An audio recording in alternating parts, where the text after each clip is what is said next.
చూడు, మీరు విడిపోయి చాలా సంవత్సరాలు అవుతుంది. తను ఇప్పుడు ఎక్కడో ఉన్నాడు. సో తనలా నువ్వు కూడా మూవ్ ఆన్ అయిపో. కానీ నాకు అలా కాదు. తను నా ఫస్ట్ లవ్. మర్చిపోవడానికి టైం పడుతుంది.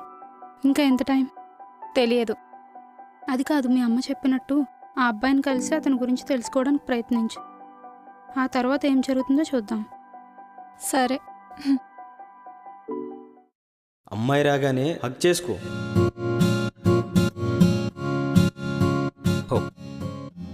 హాయ్.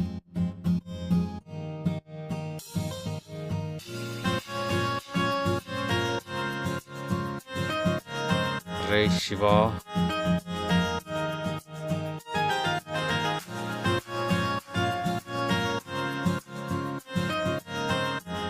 మీరు రాదా కదా? అవునండి. నేను కృష్ణ అండి. తెలుసు.